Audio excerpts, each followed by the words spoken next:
সমাজের আধুনিকতার ছোঁয়ায় বিকশিত হয়েছে মানব সভ্যতা। শতাব্দীর প্রাচীন আদিমতা ঝেড়ে ফেলে আমরা পরিণত হয়েছি বিবর্তনের ধারাবাহিকতায় এক অন্য মানুষে। এই মানুষকে ঈশ্বর সৃষ্টি করতে কখনোই চাননি। তিনি চেয়েছিলেন এমন এক মানব সভ্যতা যেখানে মানুষ হবে তার আজ্ঞাবহ। সেই কোন আদি স্তরে জ্ঞান বৃক্ষের ফল খাওয়ার ধৃষ্টতা স্বরূপ আজও আমরা মর্তলোকে রিপুর দ্বারা জর্জরিত সেই নগ্ন আদিম মানুষ হয়েই জীবন ধারণ করছি। খোলসটা পাল্টেছে মাত্র, আত্মিক উন্নয়ন আজও হয়নি। এই সভ্য জগতের অসভ্য মানুষ এবং সেই প্রাচীন বর্বরতা নিয়ে আমার আজকের নিবেদন, প্রতিদ্বন্দ্বী। আজ সকালটা বেশ অন্যরকম ছিল আমার কাছে। সাপ্তাহিক ব্যস্ততার ফাঁকে কিঞ্চিত অবসর যাপন। অনেক কাল পরে আজ আমি, প্রতিমা এবং আমার সত্যের পথে ব্রতী, মানে আপনারা যাকে টিকটিকি কিংবা গোয়েন্দা বলেন আর কি, সেই রুদ্রপ্রিয় গেছিলাম শিয়ালদা স্টেশনে। কেন? সেটা দুটো কারণে। এক, আমরা বেনারস যাচ্ছি। আসলে কিছুকাল আগে একটি কেসের তদন্তে আমরা গেছিলাম বাংলাদেশের বরিশালে। জমিদার বাড়ি থেকে এসেছিল আমন্ত্রণ পত্র, তবে কারণটা ছিল ভিন্ন। সেই বাড়ির একমাত্র মেয়ে, অর্থাৎ জমিদার বাড়ির নাতনির নিখোঁজ রহস্য উদ্ধার করতে পেরেছিলাম ঠিকই, তবে এক অদ্ভুত অপ্রাপ্তি গ্রাস করেছিল আমাদের প্রত্যেককে। সেই ক্লান্তি কাটানোর জন্য আমাদের আজকের এই ক্ষুদ্র প্রয়াস। তিনজনে আসার বিশেষ প্রয়োজন ছিল না। বিশেষ করে বেনারসের ট্রেনে রিজার্ভেশন করতে আমরা দুজনেই যথেষ্ট। তবুও রুদ্রর স্ত্রী, মানে আমার প্রিয় বউ ঠাকুরনের কড়া আদেশ অমান্য করার দুঃসাধ্য আমার ছিল না। আর না, থাক সে কথা। ভোরে ওঠার অভ্যাস ছিল আমাদের। আজকাল আমিও রুদ্রর সাথে শরীর চর্চায় ব্রতী হয়েছি। ডন বৈঠক, তারপর কিছুক্ষণ যোগাসনের পর প্রাতরাশ ছেড়ে যে যার কাজে ব্যস্ত হয়ে পড়ি। আমাদের বেনারস যাত্রার উদ্দেশ্য প্রতিমা বৌদির কাছে এখনো স্পষ্ট না হলেও ব্যাপারটা এই ফাঁকে আপনাদের চুপি চুপি বলে দিই। আজ ভোরে সময় ওই আনুমানিক 5টা হবে। ব্যায়াম আদি সেরে প্রাতরাশে মন দিয়েছি। প্রাতরাশ বলতে ওই চার দুটো বিস্কিট। রুদ্রপ্রিয় বলে উঠল, বুঝলে ভাই বৃশ্চিক, তুমিই বেশ আছো। বিয়ে থা করলে না, দিনরাত হয় বইয়ের পাতায় মুখ গুজে বসে রয়েছো, আর না হয় সাহিত্য চর্চা। সবই তো আমার গোয়েন্দা অভিযানের গল্প। তবে বেশ লেখো কিন্তু, মানতেই হবে। আর আমায় দেখো, অভাগা রুদ্রপ্রিয়। সেই কবে শেষ তদন্তে গেছিলাম সুদূর বাংলাদেশে। তারপর থেকে বৃথাই ঘরে বসে সময়ের অপচয় করছি। রুদ্রপ্রিয়র কথা শেষ হতে না হতেই জানালার গড়ার থেকে ঠক করে ঘরের মেঝেতে এসে পড়ল আজকের সংবাদপত্র। সহাস্যে বলে উঠলাম, দেখো রুদ্রপ্রিয়, আমাদের কাঙ্ক্ষিত সেই রহস্যের তাম্রপত্র এসে উপস্থিত। প্রতিবার তো কোনো না কোনো রহস্যের সূত্র এখান থেকেই পেয়েই থাকো। তোমার কাছে নাকি খবরের কাগজের বিজ্ঞাপন তোমার কেসের দিক নির্দেশক হিসেবে অগ্রণী ভূমিকা পালন করে এসেছে এতকাল ধরে। দেখি আজ কিছু খুঁজে পাও কিনা। এই বলে আমি বর্তমান সংবাদপত্রের শিরোনামে চোখ বোলাতে লাগলাম। হঠাৎ একটা সংবাদের শিরোনামে আমার চোখ আটকে গেল। আমি রুদ্রপ্রিয়র দিকে সংবাদপত্রটি এগিয়ে দিতে দিতে বললাম, আজকের সংবাদপত্রে এই শিরোনাম বেশ নজর কাড়া। বেনারসে জোড়া খুন। তৎক্ষণাৎ আমার হাত থেকে সংবাদপত্রটি ছিনিয়ে নিয়ে রুদ্রপ্রিয় সেটি বিড়বিড় করে পাঠ করতে লাগলো। আজকের বিশেষ বিশেষ খবর। বেনারসের প্রখ্যাত স্বর্ণ ব্যবসায়ী শ্রী রমাকান্ত বর্মন খুন হইয়াছেন। খুনের চেষ্টা করা হইয়াছিল তাহার 12 বৎসরের পুত্র মধুসূদন বর্মনকেও। রমাকান্তবাবুর স্ত্রী আরাধ্যা দেবী ঘটনার সময় গিয়াছিলেন বেনারসের ঘাটে সন্ধ্যারতি দেখিতে। সেই হেতু দুষ্কৃতীরা তাহাকে হত্যা করিতে বা তাহার কোনো অনিষ্ট করিতে পারে নাই। পুলিশি তদন্ত অনুযায়ী সন্দেহ করা হইতেছে উল্লিখিত ঘৃণ্যতম কর্মটি রমাকান্তবাবুর কোনো ব্যবসায়ী প্রতিদ্বন্দ্বীর। তবে গোপন সূত্রে এও জ্ঞাত হইয়াছে যে রমাকান্তবাবুর স্ত্রীর প্রাক্তন প্রেমিক প্রদীপ চ্যাটার্জি খুনের সঙ্গে প্রত্যক্ষ কিংবা পরোক্ষভাবে যুক্ত থাকিতে পারেন। প্রসঙ্গত উল্লেখ্য, ঘটনার পর হইতে আরাধ্যা দেবী নিরুদ্দেশ। তেনাকে কোথাও খুঁজিয়া পাওয়া যায় নাই। প্রতিবেশীরা রমাকান্তবাবুর পুত্র মধুসূদন বর্মনকে হাসপাতালে ভর্তি করিয়াছেন। আমাদিগের সংবাদদাতা সুকুমার ঘটনাস্থল হইতে জানাইয়াছেন, এই মুহূর্তে নিহত রমাকান্ত বর্মনের পুত্র মধুসূদন বর্মন বেনারসের একটি প্রাইভেট নার্সিংহোমে চিকিৎসাধীন। নার্সিংহোমের বাহিরে মজুত আছে কড়া পুলিশি ব্যবস্থা। তদন্তে ইহাও জানা গিয়াছে যে রমাকান্তকে খুব নিকট হইতে গুলি করা হইয়াছে। মস্তকের পার্শ্ব স্পর্শ করিয়া সেই গুলি চলিয়া গেলেও তার অভ্যন্তরে প্রবেশ করিতে পারে নাই। তাহার সৌভাগ্য বলুন কিংবা দুষ্কৃতীদের ব্যর্থতা, সেই বিষয়ে এখনো আইন ব্যবস্থা কোনো আলোকপাত করতে পারে নাই। খবরটা পড়ে থমথমে পরিস্থিতির সৃষ্টি হল রুদ্রপ্রিয়র মুখমণ্ডলে। কপালে ভাঁজ পড়ল তার।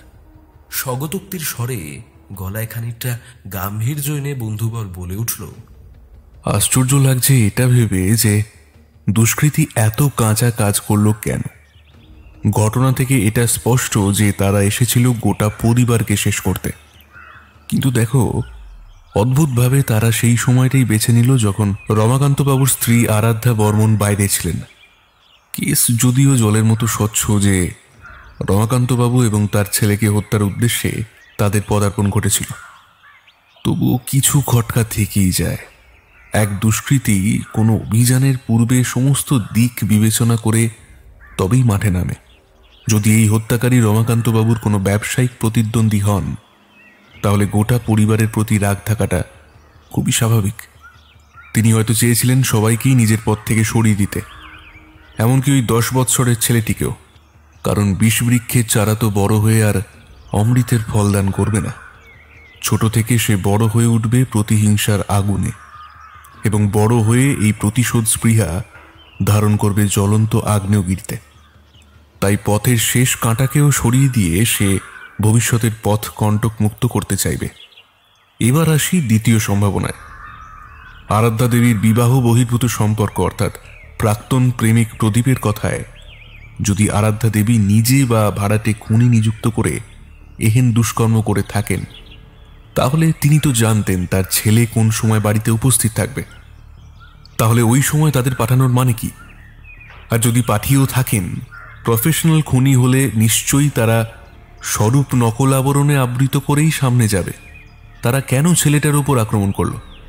মা আর যাই করুক, নিজের সন্তানের ক্ষতি চাইবে না নিশ্চয়ই। ন্যূনতম আঘাতটুকুও যে সহ্য করতে পারবে না। তাহলে এক হতে পারে সেই ছেলে তাদের কাউকে দেখে ফেলেছিল বা সাহায্যের জন্য চিৎকার করছিল, তাই হয়তো তারা বাধ্য হয়েছে গুলি চালাতে। তবুও একটা প্রশ্ন, যেই খুনি রমাকান্তবাবুকে এক গুলিতে শেষ করে দিল, তার হাত কেঁপে গেল কেন ওই 10 বছরের ছেলেকে খুন করতে? তাহলে কি সবটাই সাজানো, নাকি এর পেছনে রয়েছে কোনো গভীর চক্রান্ত? কথাগুলো রুদ্ধশ্বাসে বলে এক হাতের আঙুল দিয়ে আরেক হাতের আঙুল মটকাতে লাগলো। কটকট শব্দে আমি খানিকটা বিচলিত হয়ে উঠলাম বৈকি। রহস্যের গন্ধ আমিও যে পাচ্ছি। তবে বেনারস পুলিশ কি কলকাতার এরকম বেসরকারি গোয়েন্দার সাহায্য প্রার্থনা করবে?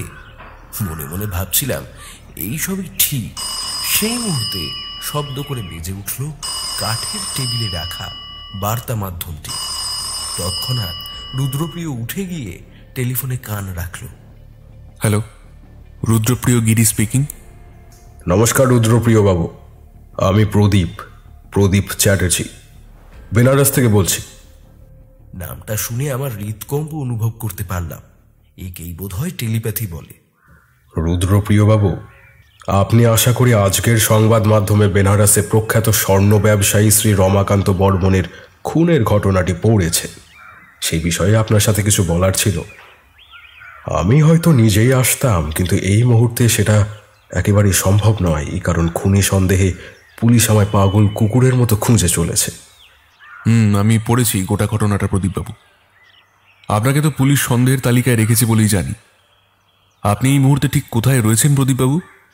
রুদ্রপ্রিয়র কথার উত্তরে প্রদীপবাবু জানালেন, আমি রয়েছি আমার এক গোপন আস্তানায়। সবটা ফোনে খুলে বলা যাবে না। আপনি সত্তর বেনারসে চলে আসুন, আমি আপনার সাহায্য প্রার্থনা করছি রুদ্রপ্রিয় বাবু। আমি কোনো খুন করিনি। আমায় আইনের চোখে নির্দোষ প্রমাণ করতে পারলে আমি আপনাকে যথাসাধ্য পারিশ্রমিক দেব, কথা দিচ্ছি। আপনি চাইছেন যাতে আমি আপনার হয়ে কেসটা তদন্ত করি, কি তাই তো? আপনি দোষী না নির্দোষ সেটা তো প্রমাণ সাপেক্ষ, তবে একটা কথা আপনাকে দিতে পারি, যদি সত্যি নির্দোষ হন আপনাকে বাঁচানোর দায়িত্ব আমার, তবে যদি দোষী প্রমাণিত হন তবে আপনাকে আইনের হাতে তুলে দিতে কিন্তু আমি কার্পণ্য করব না। ক্লায়েন্ট বলে কিন্তু রেহাই পাবেন না। আচ্ছা রুদ্রপ্রিয় বাবু, আপনি যা চাইছেন সেটাই হবে। আপনি দয়া করে আজকালের মধ্যেই রওনা দিয়ে দিন। স্টেশনে আমার লোক থাকবে, সেই আপনাকে আমার কাছে নিয়ে আসবে। একটা শব্দ করে ফোনটা কেটে যেতেই রুদ্রপ্রিয় এবার আমার দিকে তাকিয়ে মুচকি হেসে বলল, রক্তের গন্ধ বড়ই ভয়ঙ্কর, বুঝলে হে বন্ধু। কলকাতাকে বিদায় জানানোর সময় চলে এসেছে, তবে তার আগে একবার লালবাজার যেতে হবে যে। বড়বাবুর সাথে একটু একান্তে সাক্ষাৎ করে আসি, যাতে প্রয়োজনে বেনারসের পুলিশের কাছ থেকে সাহায্য পেতে পারি। রুদ্রপ্রিয় ঘর থেকে প্রস্থান করতেই দেখলাম হাই তুলতে তুলতে বৌঠান এসে হাজির। হাত ঘড়িতে দেখলাম সময় প্রায় সকাল 7টা। সারাদিন গৃহস্থালির কাজ করতে করতে প্রতিমা ক্লান্ত হয়ে পড়ে, তার বিশ্রাম আবশ্যক। তাই আমরা ভোরে উঠলেও তাকে আর জাগাই না, টুকিটাকি চা বিস্কিট খেয়ে নিজেদের উদরপূর্তি ঘটাই। প্রতিমার ঘুম ভাঙলে তার বদান্যতায় কিঞ্চিত ভারী জলযোগের ব্যবস্থাপনা সম্পন্ন হয়। আমাদের বাড়ির ভৃত্য হরিরাম আবার বেশ কিছু কাল হলো দেশের বাড়ি গেছে। যদিও তার পৈতৃক ভিটা বাংলাদেশে, তবে দেশভাগের পর তারা এদেশেই এতকাল রয়েছে। মেদিনীপুরের এক প্রত্যন্ত গ্রামে তাদের বাসভূমি। তবে হরিরাম অকৃতদার, সাতকুলে তার তেমন কেউ বেঁচে নেই। তবুও মাঝে মাঝে বছরে একবার হলেও গ্রামের বাড়ি যায়। গ্রামের মানুষগুলোই আজ তার কাছে তার পরিবারের মতো। তাদের সাথে দেখা করে কিছু সময় অতিবাহিত করেই সে ফিরে আসে। আজ তার ফিরে আসার দিন বটে। মাঝে মাঝে তাকে প্রতিমা প্রশ্ন করত যে তার অবর্তমানে তার গ্রামের বাড়ি এবং ভিটে সংলগ্ন জায়গাটার কি হবে। উত্তরে প্রতিবার সে জবাব দিয়েছে যে হবে রুদ্রপ্রিয় এবং প্রতিমার সন্তান, এই পৃথিবীর কোল আলো করে জন্ম নেবে যে, সেই নবপ্রজন্মের জন্যই সে রেখে যাবে তার শেষ সম্বলটুকু। একবার ভাবুন আপনারা, এমন কথা কি কোথাও শুনেছেন যেখানে ভৃত্য তার মালিকের সন্তানের জন্য তার শেষ সম্বলটুকু দিয়ে গেছে? সে যাকে। বউ ঠাকুরনের দিকে তাকিয়ে এবার আমি প্রমাদ গুনলাম। যদি জিজ্ঞেস করে তার স্বামী মহারাজ এই 7 সকালে কোথায় গিয়েছেন, কি উত্তর দেব? আমার আশঙ্কা সত্য প্রমাণ করেই সে জিজ্ঞেস করলে, সুপ্রভাত ঠাকুরপো, তোমাদের চা পানের পর্ব দেখছি সমাপ্ত। আমার উনিকে দেখছি না যে, তিনি আবার এই 7 সকালে কোথায় গেলেন? আমাকে অর্থাৎ এই অধম থুরি নরাধমকে শান্তি রক্ষার খাতিরে রুদ্রপ্রিয়র সাথে অলিখিত চুক্তি অনুযায়ী মিথ্যের আশ্রয় নিতেই হলো। আসলে রুদ্রপ্রিয়র সাথে থাকতে থাকতে এতদিনে শিখে নিয়েছি যে সত্য গোপন কিভাবে করতে হয়। বিশেষত যখন কোনো জটিল কেস আসে, তখন অনেক সময় সব জেনেও চুপ করে থাকা বাঞ্ছনীয় হয়ে পড়ে। আমি স্মিত হেসে জবাব দিলাম, তোমার স্বামী প্রাথমিক পর্যায়ের প্রাতরাশ সম্পন্ন করে গেছে প্রাতভ্রমণে, চলে আসবে একটু বাদেই। তবে বৌদি, আজ একটা ভালো খবরও আছে। কি গো ঠাকুরপো, কোনো নতুন কেস টেস এলো বুঝি? এই রে, আবার না ধরা পড়ে যাই, এই আশঙ্কায় একটা ঢোক গিলে বললাম, আরে না না, আসলে সকালে ব্যায়াম শেষে তোমার স্বামী আমায় বলছিল যে অনেক তো হলো খুনি আসামিদের পেছনে ধাওয়া করা, এবার ঘর সংসারে মন দেবে। তুমি নাকি প্রায় অভিযোগ করো যে ও তোমায় কোথাও বেড়াতে নিয়ে যায় না, তোমার নাকি তীর্থস্থান দর্শনের ইচ্ছে জেগেছে। তাই ও, তো কি 7 সকালে উনি টিকিট কাটতে গেলেন নাকি? তুমি কিছু গোপন করছো না তো ঠাকুরপো? কি জানি বাবা, তোমাদের মতি গতি না আমার ঠিক সুবিধে ঠেকছে না। আমি আবারও প্রমাদ গুনলাম। আসলে ব্যাপারটা খুবই সাধারণ, আমি চাইলে বলতেই পারতাম, কিন্তু যদি বৌদি বাধা দেয়। আসলে ওর কড়া নির্দেশ অন্তত কিছু মাস যেন সেসবের থেকে বিরত থাকে। কারণ বাংলাদেশের ওই রহস্য অনুসন্ধানের পরপরই রুদ্রপ্রিয় বড়ই অসুস্থ হয়ে পড়েছিল, তার স্বাস্থ্যহানিও ঘটেছিল বটে। তাই ডাক্তারের কড়া নির্দেশ সে যেন আপাতত কিছু মাস এসবের থেকে নিজেকে দূরে রাখে। তাই এমন নিষেধাজ্ঞা জারি করা হয়েছে। যদি কোনো ক্রমে বৌঠান জানতে পারে যে তীর্থ দর্শন বা স্বাস্থ্য পরিবর্তনের জন্য এহেন যাত্রা নয়, তাহলে যাওয়াটা নির্ঘাত আটকে দেবে। আমি কিছু একটা আমতামতো করে বলতেই যাচ্ছিলাম, এমন সময় দেখি দরজার সামনে হরিরাম এসে উপস্থিত, হাতে এক হাঁড়ি রসগোল্লা। মা জননী, এসে বললাম গো, এই গ্রাম থেকে মিষ্টি এনেছি। গ্রামের মিষ্টি বড় ভালো খেতে, বুঝলেন? তারপর এদিক ওদিক তাকিয়ে জিজ্ঞেস করলো, বাবু কই? তারা দেখছি না যে। পরিস্থিতির পরিবর্তন মনে বড়ই স্বস্তি এনে দিল। এই সুযোগে আমি বলে বসলাম, তোমার বাবু একটু বেরিয়েছেন, এসে পড়লেন বলে।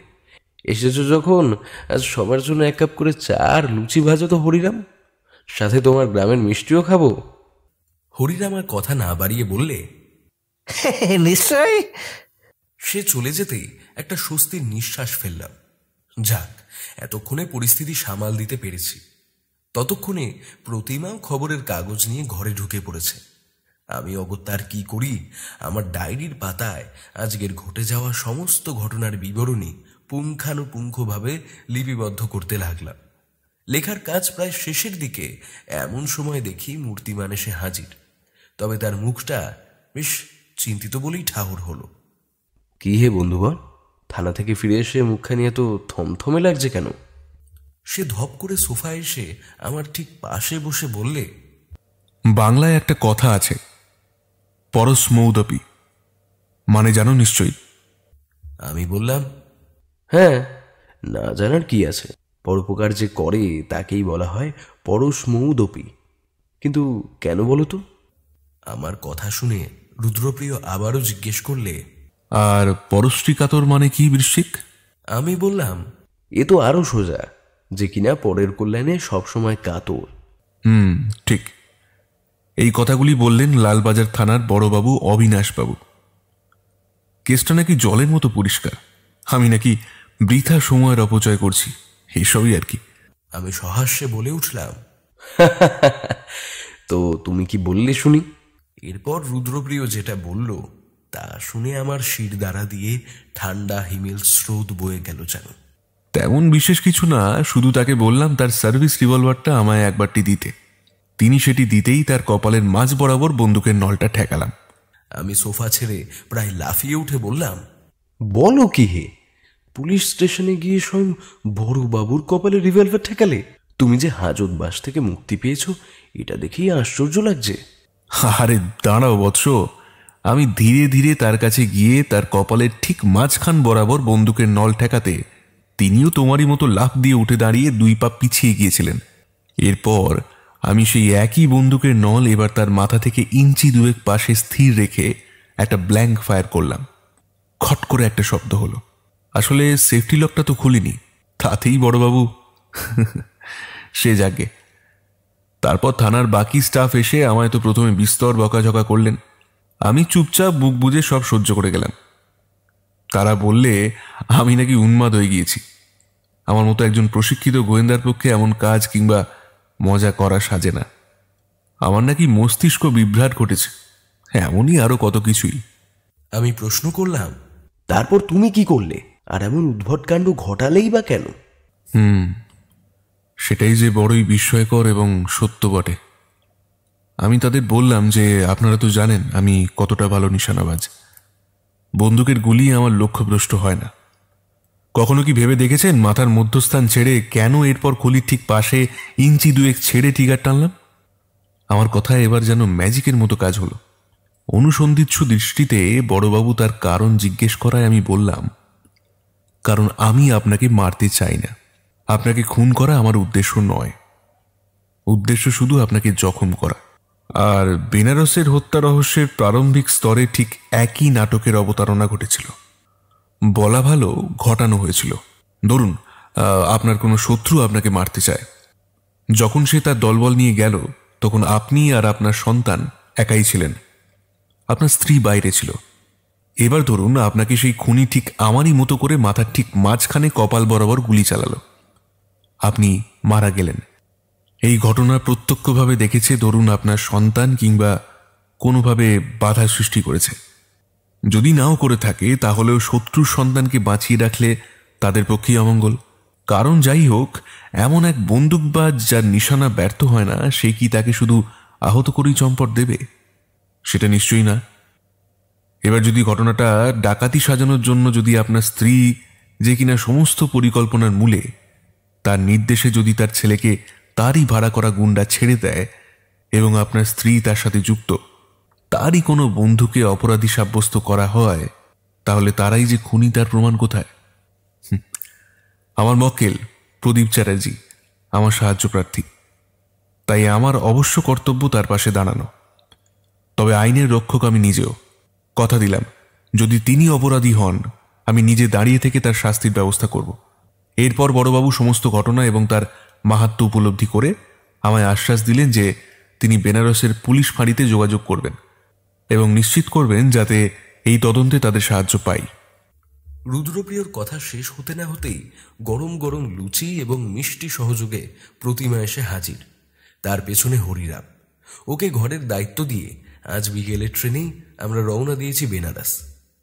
বৌঠানের মেজাজ আজ বেশ ভালো। সকালে শিয়ালদা স্টেশন থেকে 3টে রিজার্ভেশনের টিকিট কাটার পর আমরা গিয়েছিলাম কিছু নিত্য প্রয়োজনীয় সামগ্রীর কেনাকাটা করতে শিয়ালদা স্টেশন সংলগ্ন কোলে মার্কেটে, যেখানে প্রায় সস্তায় জিনিসপত্র কিনে অতঃপর গোছগাছ করে আমাদের যাত্রা শুরু। পথের যাত্রার বর্ণনা এখানে অনাবশ্যক। কিভাবে ব্যস্ত সমস্ত হয়ে জিনিসপত্রে ভারী বাক্স নিয়ে স্টেশনে পৌঁছালাম, কিভাবে ট্রেনের সিট খুঁজে আমরা 3 মূর্তিমান জমিয়ে বসলাম, সেসব শুনিয়ে আপনাদের মূল্যবান সময় নষ্ট করতে চাইনি। তবে ট্রেনে অনাবশ্যক কিছু ঘটনা সত্যিই আমার মনে ভয় সৃষ্টি করেছিল বইকি। সেটি না বললে এই সত্য অন্বেষণের বৃত্তান্তে ঘাটতি থেকে যায়।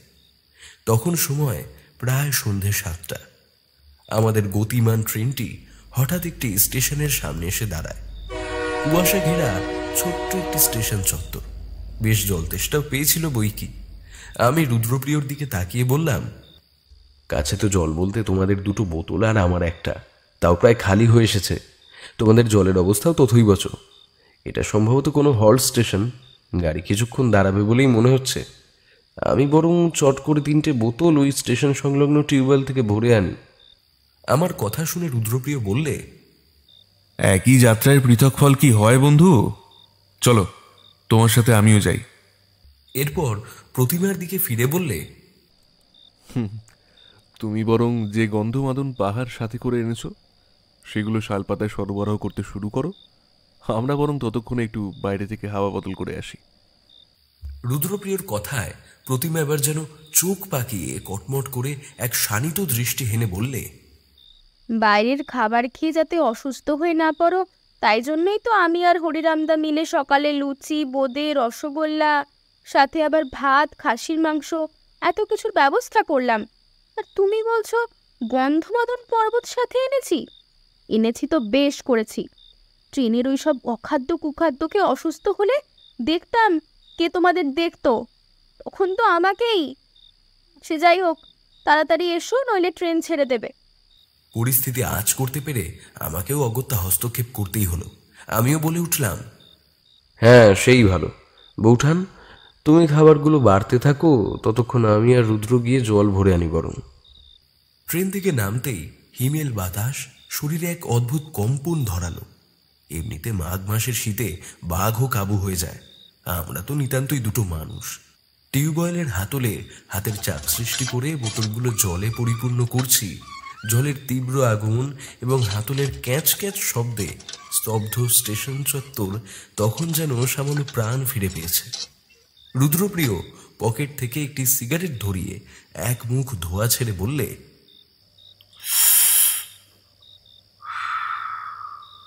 বৃশ্চিক, নীরবতার মাঝে অন্তহীন স্বপ্নীল রংধনু যেন চন্দ্রিমার আলো মেখে 2 তৃষ্ণার্থ পথচারীকে প্রলুব্ধ করছে। তবে এই প্রলোভন যে কিসের তা বলা মুশকিল। আমি 3য় বোতলটি ভরতে ভরতে সহাস্যে বলে উঠলাম, তোমায় দেখি সাহিত্যের নেশায় পেয়েছে হে রুদ্র। ঠিকই বলেছ। প্রকৃতির এমন মাধুর্য যে রাতেই শোভা পায়। আমাদের কলকাতায় এমন সুযোগ কোথায় বলো হে? তবে বাতাস যেন আজ একটু বেশি ভারী লাগছে। এইবার রুদ্রপ্রিয় বাতাসে নাক টেনে কি যেন শুকে নিল। মনে মনে বিড়বিড় করে বলল, বাতাসে বারুদের গন্ধ পাচ্ছি। এ তো ভালো লক্ষণ নয় হে। রুদ্রপ্রিয় তার কথা শেষ না করেই হঠাৎ চিৎকার করে বলে উঠল, বৃশ্চিক, মাথা নিচু করে মাটিতে বসে পড়ো এক্ষুনি, দেরি করো না। আমি কিংকর্তব্য বিমূঢ় হয়ে হতভম্ব দৃষ্টিতে ঘটনার আকস্মিকতায় স্তম্ভিত হয়ে কি করা উচিত ভাবছি, এমন সময় রুদ্র এক লাফে আমায় ধরে টিউবওয়েলের সামনের লাল কাপড় বিছানো রাস্তায় শুইয়ে দিতেই ধুম করে একটা গুলি ঠিক মাথার উপর দিয়ে বেরিয়ে গেল। নিমেষের মধ্যে নিঃশব্দ হল্ট স্টেশনে তীব্র এক আলোড়ন দেখা দিল যেন। অভ্যাসবশত পকেট হাতড়ে রুদ্রপ্রিয় তার লাইসেন্সড রিভলভারটা খোঁজার বৃথা চেষ্টা করল। দুঃখের বিষয়, সেটি সে ট্রেনের বাক্সে ফেলে এসেছে। এরপর সে এক লাফে দাঁড়িয়ে কিছু একটা লক্ষ্য করে মাটি থেকে একটি বড় পাথর তুলে ছুঁড়ে মারল।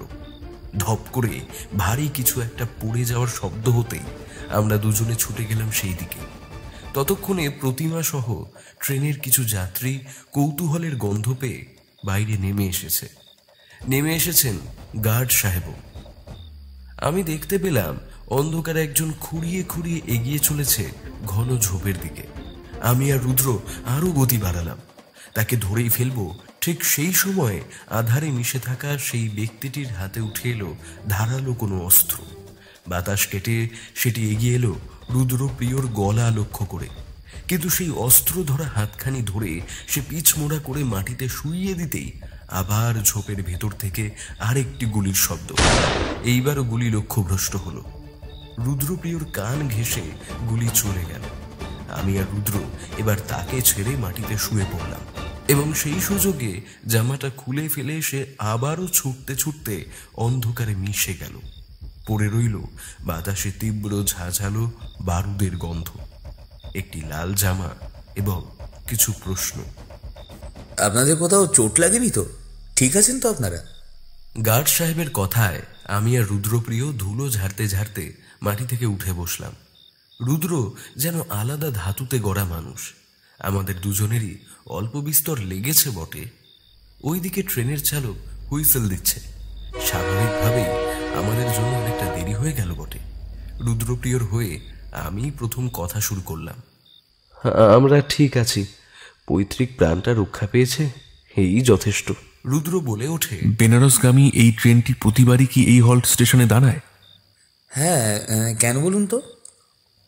না, ও কিছু না, চলুন ট্রেনে ওঠা যাক আগে, তারপর সবটা বলছি। প্রতিমা বৌঠানের চোখে দেখলাম ক্ষীণ জলের ধারা।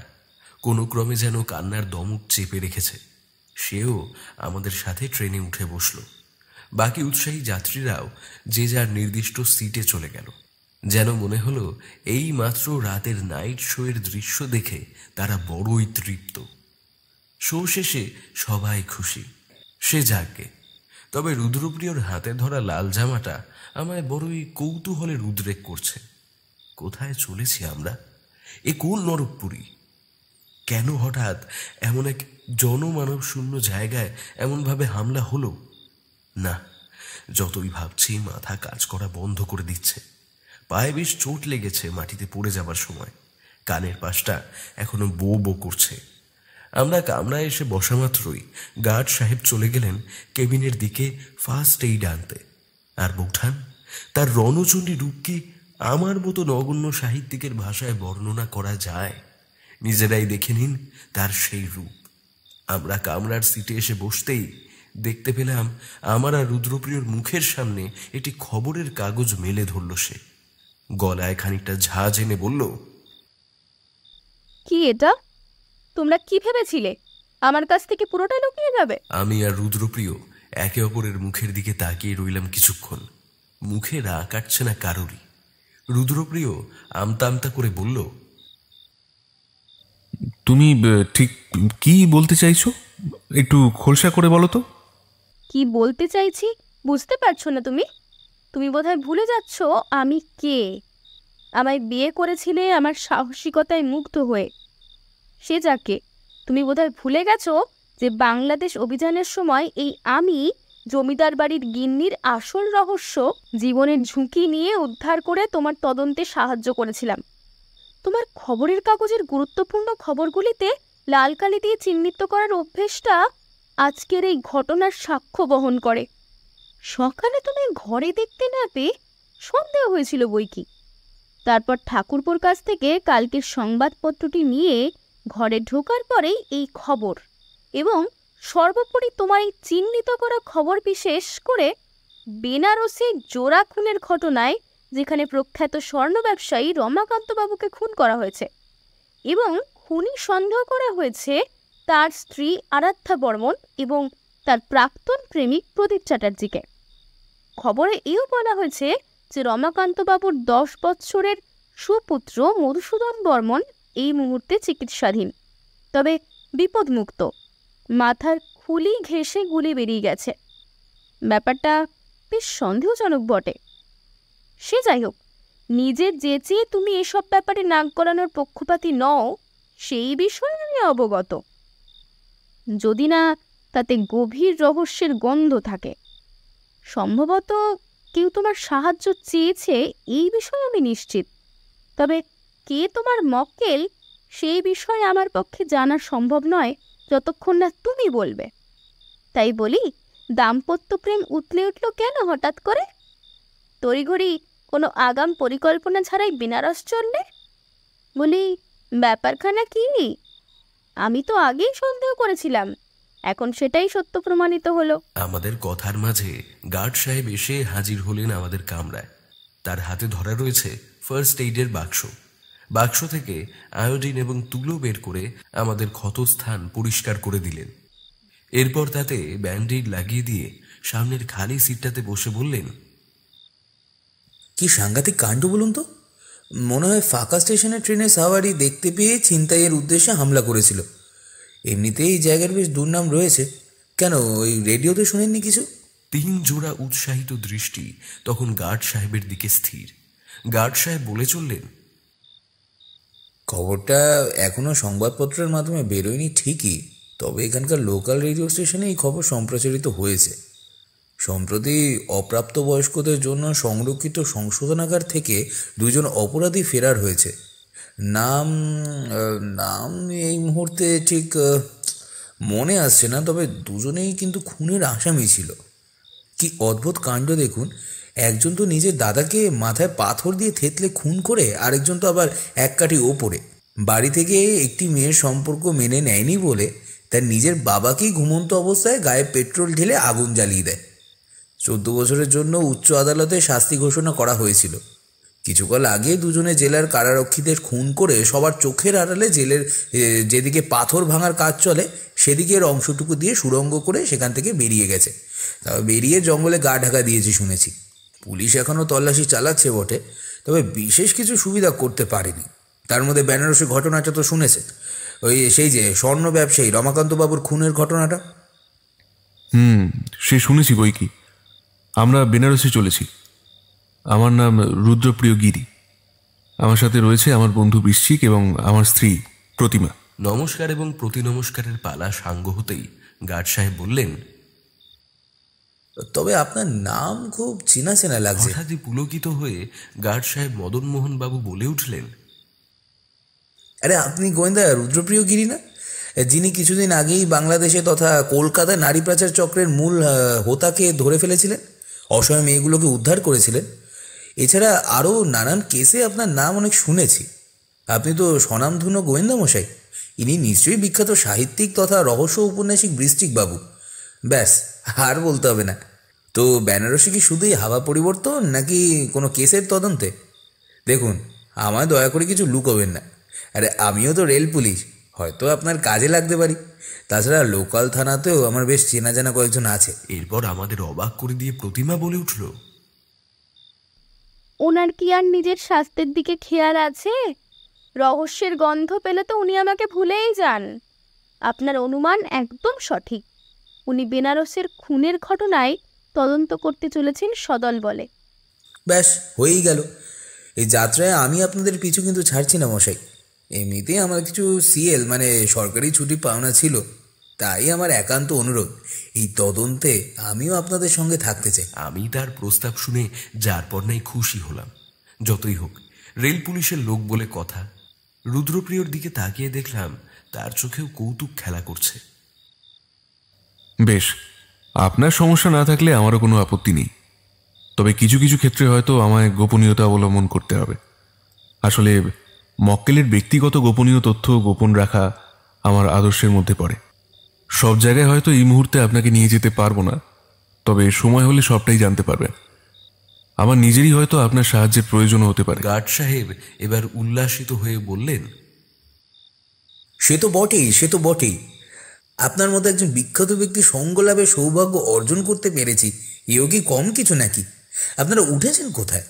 কোনো হোটেল বা লজ কিন্তু এই মুহূর্তে পাওয়া মুশকিল, কারণ এটি ছুটির মরশুম। লোকে গিজগিজ করছে একেবারে বেনারস। পর্যটকদের ভিড় বাড়বে, আগে থেকে বুক না করে গেলে ঘর পাওয়া কিন্তু মুশকিল। তার চেয়ে বরং আপনি এক কাজ করুন, আমার নিজস্ব বাড়ি রয়েছে গঙ্গা বক্ষের ঠিক পাশেই, আমার দোতলা বাড়ি। আমি সেখানেই থাকি মশাই। আসলে বিপত্নিক তো, গেল বছর আমার উনি মারা গিয়েছেন। আমি দুঃখিত মদনমোহনবাবু, আসলে আমি আপনাকে... আরে না না, আপনি তো আমায় ব্যক্তিগত জীবনের কোনো প্রশ্ন করেন উনি, তাহলে আঘাত দেওয়ার কোনো প্রশ্নই আসে না। চলুন না আমার ওখানে, গঙ্গার ইলিশ খাওয়াবো, কথা দিলাম। এক্ষুনি কথা দিতে পারছি না, কারণ আমার মক্কেলের তরফ থেকে একজন আমাদের স্টেশনে নিতে আসবেন বলেছেন। তার সাথে আগে দেখা করি, তারপর ভাবা যাবে। আপনি বরং এই কাগজে আপনার ঠিকানাটা লিখে দিন, আমরা সময় মতো ঠিক পৌঁছে যাব। এক্ষুনি আপনাকে ছুটি নিতে হবে না মদনমোহনবাবু, আগে গিয়ে পরিস্থিতি দেখি, তারপর আপনাকে জানাবো। বেশ, তাই হবে রুদ্রপ্রিয় বাবু, আপনি যেটা ঠিক মনে করবেন। তবে আমি ভাবছি হঠাৎ আমাদের উপরে হামলা হলো কেন? সে কিভাবে জানলো যে ওই সময় আপনি জল আনতে ওই হল্ট স্টেশনে গিয়েছিলেন? ব্যাপারটা নিয়ে আমিও বিস্তর ভেবেছি। আসলে হামলাটা হয়েছিল আমায় উদ্দেশ্য করেই, তবে ঠিক খুনের উদ্দেশ্যে নয়, বরং আমায় আহত করে এই তদন্ত বন্ধ করার উদ্দেশ্যে। কারণ যে গুলি চালিয়েছিল সে লক্ষ্যভ্রষ্ট হওয়ার জন্য চালায়নি, চালিয়েছিল আমার কাঁধ কিংবা মাথার পাশ লক্ষ্য করে, যাতে আমি জখম হই এবং ভয়ে এই তদন্ত থেকে সরে আসি। হামলা করা হয়েছিল বৃশ্চিককে লক্ষ্য করেও, কারণ সে জানতো আমার বন্ধুকে আহত করলেও তার সেবা শুশ্রূষাতে আমি দিগ্ভ্রান্ত হব, অকারণ সময়ও নষ্ট হবে। তবে প্রথম গুলি যে চালিয়েছিল সে বছর 10 কি 12 কোনো বাচ্চা ছেলে। তার প্রমাণস্বরূপ আমাদের সামনে উপস্থিত এই জামা। এই জামা আমার, আপনার কিংবা আমার এই লেখক বন্ধুটির মতো কোনো প্রাপ্তবয়স্ক মানুষের জামা নয়। আপনার তথ্য অনুযায়ী তারা সেই 2 ফেরারি আসামি হওয়ার সম্ভাবনা বেশি। কিন্তু কেন? আমার এই দীর্ঘ জীবনে এমন কোনো আসামিকে তো আমি জেলের ঘানি টানাইনি। তাহলে কেন তাদের পাঠানো হয়েছিল? কিন্তু কে পাঠিয়েছিল? খুনি? না, এই মুহূর্তে এর বেশি কোনো সূত্র আমার হাতেও নেই। তবে কেন জানি না আমার ষষ্ঠ ইন্দ্রিয় জানান দিচ্ছে আমি খুনির খুব কাছে, আর তাই সে ভয় পেয়েছে। তবে আমার দিকে বন্দুক তাক করে হামলা করে কেউ আজ পর্যন্ত পার পায়নি। এর শেষ আমি দেখেই ছাড়ব। শুনুন, আপাতত আমরা একটা লজে উঠছি, তারপর পরিস্থিতি বুঝে আমি ব্যবস্থা নেব। বেশ, ওই কথাই রইল রুদ্রপ্রিয় বাবু। আমার কোনো প্রয়োজন হলে জানাবেন অবশ্যই। এবং বেনারস থানায় বড়বাবু জগদীশ আচারিয়া আমার বিশেষ বন্ধু, থানায় গেলে আমার নাম বলে উপকৃত হবেন। আজ চলি, আপনার বিশ্রাম নিন। ঘণ্টা 3 মধ্যেই আমরা বেনারস ঢুকে পড়ব। শুভরাত্রি। যথাসময়ে বেনারস আসতেই তুলপি তল্পা গুছিয়ে আমরা নেমে পড়লাম স্টেশনে। স্টেশন চত্বরে থই থই করছে মানুষের ভিড় আর কুলি মজুরদের হাঁক ডাক। আমাদের সাথে নেমে এলেন ট্রেনের গার্ড মদনমোহন বাবু। তিনি রুদ্র এবং আমাদের দিকে তাকিয়ে বলে উঠলেন, আমার ডিউটির সময় শেষ। এবার আমি থানায় ফায়ার আর্মস জমা করে দিয়ে অফিসিয়াল কিছু ফর্মালিটি পূর্ণ করে ঘরে গিয়ে বিশ্রাম নেব। তো আপনাদের নিতে আসার জন্য যার আসার কথা ছিল তাকে দেখছি না যে। রুদ্রপ্রিয় বললে, আপনি রাত জেগে আপনার কর্তব্য নিষ্ঠা সহকারে পালন করেছেন, এখন নিশ্চয়ই ভীষণ ক্লান্ত। আপনি বরং বাড়ি ফিরে যান। ঠিকানা তো রইলই, প্রয়োজনে অবশ্যই সাক্ষাৎ করে নেব এবং আপনার বাড়িতে গঙ্গার ইলিশ মাছও খেয়ে আসবো। ঠিক আছে, তাহলে চলি রুদ্রপ্রিয় বাবু। আপনি কিন্তু অবশ্যই বৃশ্চিক বাবু এবং আপনার স্ত্রীকে নিয়ে একটিবার ঘুরে আসবেন। আর আপনারা থাকছেন কতদিন? সেটা তো এই মুহূর্তে বলা কঠিন। আসলে কেস যতদিন না মিটমাট হচ্ছে থাকতে তো হবেই। তবে আপনার কথাও নিশ্চয়ই রাখবো। প্রয়োজনে আপনার সাক্ষাৎ এবং সাহায্য দুই প্রার্থনা করব। নমস্কার। রুদ্রপ্রিয় আর কথা না বাড়িয়ে ধীরে ধীরে এগিয়ে চলল স্টেশনের বাইরের দিকে। কি মনে হতেই একবার পিছন ফিরে ভদ্রলোককে দেখার তীব্র বাসনা জাগল। যেতে যেতেই পেছন ফিরে দেখি মদনমোহন বাবু মুখে এক তাচ্ছিল্যের হাসির রেখা টেনে আমাদের যাওয়ার দিকে এক দৃষ্টিতে চেয়ে রয়েছেন। তবে সেই হাসি আমাদের বিদায়ের শুভ মুহূর্তকে চোখের তারায় বন্দি করার তীব্র বাসনাকে ইঙ্গিত করে, নাকি স্টেশনে এত বড় এক ঘাতক হামলার পরেও দুষ্কৃতীদের পলায়ন এবং আমাদের ব্যর্থতার সাক্ষ্য বহন করছে, সেটাই মুহূর্তে বলা মুশকিল। সে যাই হোক, বাইরে এসে এদিক ওদিক খোঁজ করছি, প্রায় মিনিট 15 কাউকে দেখতে পেলাম না। ঠিক সেই মুহূর্তে এক মুখ দাড়ি গোফের জঙ্গলে ঢাকা একটি মুখাবয়ব আমাদের চোখের সামনে এসে উপস্থিত হলো। মাথায় মস্ত পাগড়ি, পেটের কাছটা ঢিবির মতোই উঁচু হয়ে রয়েছে। দেখেই বোঝা যাচ্ছে ঘি মাখন খাওয়া এক শিখ ড্রাইভার। হ্যাঁ বাবুজি, আপনারা কি কলকাতা থেকে আসছেন? বাংলায় কথা বললেও মানুষটা অবাঙালি, তাতে কোনো সন্দেহ হয়নি। রুদ্রপ্রিয় বলে উঠল, হ্যাঁ, আপনাকে কি কেউ পাঠিয়েছে? হ্যাঁ বাবুজি, আমাকে প্রদীপ চ্যাটার্জি পাঠিয়েছেন, বলেছেন আপনাদের নিয়ে আসতে। ও আচ্ছা, হ্যাঁ, আমি তার সাথেই একান্ত সাক্ষাতে এসছি বটে। তবে যাওয়ার পথে কোনো লজ থাকলে গাড়ি দাঁড় করাবেন। আমি আপনার সাথে একা যাব। আমার বন্ধু এবং স্ত্রী লজে আমার জন্য অপেক্ষা করবে। আমি হতাশ চোখে রুদ্রপ্রিয়র দিকে তাকিয়ে বললাম, আমায় নিয়ে গেলে কি কোনো বিশেষ অসুবিধে হবে? আমার কথা শুনে যতটা সম্ভব গলার স্বর নিচু করে আমাদের উদ্দেশ্য করে রুদ্রপ্রিয় বললে, না হে, ব্যাপারটা তেমন নয়। সকলের অন্তরালে নিজেকে লুকিয়ে রাখা সন্দেহের তালিকাভুক্ত প্রদীপবাবু আজ ফেরারি আসামি। তিনি সত্যি বলছেন না মিথ্যে, সেটাও এখন স্পষ্ট নয়। তাই এভাবে তোমাদেরও সাথে নিয়ে গিয়ে বিপদে ফেলতে চাইছি না। তাছাড়া প্রতিমা লজে একা থাকবে, এও যে হতে পারে না। খুনি কে তাও এখন স্পষ্ট নয়। তাই তোমাদের লজে রেখে তারপর আমি প্রদীপবাবুর সাথে একান্তে দেখা করতে চাই। তুমি চিন্তা করো না। এই বলে পাঞ্জাবির কোমরের দিকে একটা ইঙ্গিত করে বললে, আমার চিরসাথী এই প্রাণরক্ষক আমার সাথেই চলেছে। স্টেশনের মতো ভুল আর করতে চাইনি। আমি রুদ্রপ্রিয়র কথার সাথে একমত না হয়ে পারলাম না।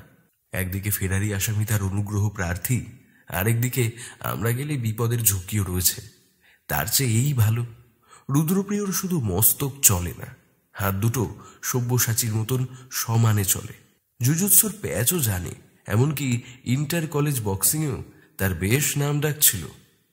আমি তাই আর বিশেষ কথা বাড়ালাম না, শুধু বৌঠানের দিকে এক ঝলক দেখে নিলাম। না, তার চোখে পূর্ণ সম্মতির লক্ষণ সুস্পষ্ট। রুদ্রপ্রিয় আরো বললে, প্রদীপবাবুর সাথে দেখা করার পর আমি লজে ফিরে আসবো এবং তোমায় নিয়ে একটু থানায় যাব। বিকেলে সকলে মিলে গঙ্গার তীরে বসে সন্ধ্যারতি দেখব। আজকে আপাতত এমনই পরিকল্পনা। তবে একটা বিষয় তোমাদের অবগত করে রাখি, লজে ঢুকে আমি না আসা পর্যন্ত কেউ এলে, বিশেষ করে 10 কি 12 বছরের কোনো ছেলে যদি হোটেলের কোনো স্টাফ হয়, সেটা আলাদা, কিন্তু অপরিচিত কেউ এলে ভুলেও দরজা খুলবে না। কারণ বিপদ তোমাদেরও। খুনি চায় যাতে তোমাদের কোনো ক্ষতি করে আমায় দিকভ্রষ্ট করতে পারে। কারণটা নিশ্চয়ই হল স্টেশনের সেই ঘটনা থেকে বুঝতে পেরেছ। সবই তো বুঝলাম, তবে দুটো ব্যাপার বুঝতে পারলাম না। তুমি সবিনয়ে মনমোহনবাবুর আতিথ্যকে প্রত্যাখ্যান করলে কেন? ভদ্রলোক আমাদের এত বড় একটা সাহায্য করলেন, তাছাড়া উনি বারবার বলছিলেন যাতে উনি আমাদের এই অভিযানের সঙ্গী হতে পারেন। তুমি সেটাও প্রত্যাখ্যান করলে, এর কারণ কি? বৃশ্চিক, তুমি এটা একবারও ভেবে দেখেছ আমরা যে ওই সময় স্টেশনে নামবো তার জন্য তারা প্রস্তুত ছিল, কিন্তু আমরা যে নামবই তার কি নিশ্চয়তা ছিল? তুমি বলতে চাইছো ব্যাপারটা কাকতালীয়? আমার তো সেটা মনে হয় না। সেই ট্রেনে এমন কেউ ছিল যে আমাদের গতিবিধির ওপর নজর রাখছিল। না নামলে কি হতো জানি না, হয়তো তারা ট্রেনে উঠে এসে হামলা করত। তবে কাজটা ওই 2 জেল পালানো 2 কিশোর আসামির কিনা বলা মুশকিল, কারণ তাদের না আমি ছবি দেখেছি আর না অন্ধকারে তাদের মুখ দেখতে পেয়েছি। গাড়ি চলতে চলতে এসে দাঁড়ালো ছিমছাম একটি লজের সামনে। গাড়ি থেকে মুখ বাড়িয়ে দেখলাম সাইনবোর্ডে বড় বড় করে লেখা রয়েছে লজের নাম, বকুল বিথি। তবে কে লজ না বলে বরং বাড়ি বলাই ভালো। ছোট্ট একটি দোতলা বাড়িকে লজে রূপান্তরিত করা হয়েছে। আমরা সকলে ট্যাক্সি ড্রাইভারকে অপেক্ষা করতে বলে লজের ভেতরে গেলাম। সদাহাস্য মুখের গোলগাল চেহারার মধ্যবয়স্ক এক ব্যক্তি আমাদের দিকে শশব ব্যস্ত হয়ে এগিয়ে এলেন। নমস্কার, আমি ঘনশ্যাম দস্তিদার, এই লজের মালিক। আপনারা কি ঘর খুঁজছেন? নমস্কার, আমি রুদ্রপ্রিয় গিরি। আমাদের দুটো ঘর লাগবে। আমরা কলকাতা থেকে কয়েকদিনের জন্য বেনারসে ঘুরতে এসেছি। বাহ বাহ, বেশ বেশ। এই রাম, এইদিকে আয়। বাবুদের সুটকেসগুলো 5 নম্বর আর 6 নম্বর ঘরে রেখে দিয়ে আয়। মালিকের হাক ডাক শুনে একটি বছর 12 ছেলে বাইরে বেরিয়ে এলো। ছেলেটার মনে হলো পায়ে কোনো সমস্যা রয়েছে, একটু যেন খুঁড়িয়ে খুঁড়িয়ে হাঁটছে। সেদিকে তীক্ষ্ণ দৃষ্টিতে তাকিয়ে এবার রুদ্রপ্রিয় প্রশ্ন করল, পায়ে কিভাবে লাগলো? খেলতে গিয়ে লেগেছে না কাজ করতে গিয়ে? আর বলবেন না মশাই, একে যেদিন থেকে রেখেছি কাজ ভালোই করে, তবে বড্ড চঞ্চল। কখনো এটা ভাঙছে, কখনো সেটা। কাল রাত থেকেই দেখি ঘুরিয়ে ঘুরিয়ে হাঁটছে। জিজ্ঞেস করলে কথা বলে না। আসলে বোবা তো, তাই জানার উপায়ও নেই। সে না হয় বুঝলাম ঘনশ্যাম বাবু, কিন্তু একে পেলেন কোথায়? সে এক কাণ্ড। চলুন, যেতে যেতে বলছি। আমরা লজের ভেতর ঢুকে রেজিস্টারে সই করে 3 দিনের টাকা অ্যাডভান্স করে দিলাম। সাধারণত হোটেল ছাড়ার সময় টাকা মেটানো উচিত, সেটাই নিয়ম। তবে এই আগে থেকে টাকা জমা দেবার এই অলিখিত নিয়ম আবার রুদ্রর। তার মতে এতে নাকি সুবিধে হয়। একবার জিজ্ঞেসও করেছিলাম কি এমন বিশেষ সুবিধে হয়।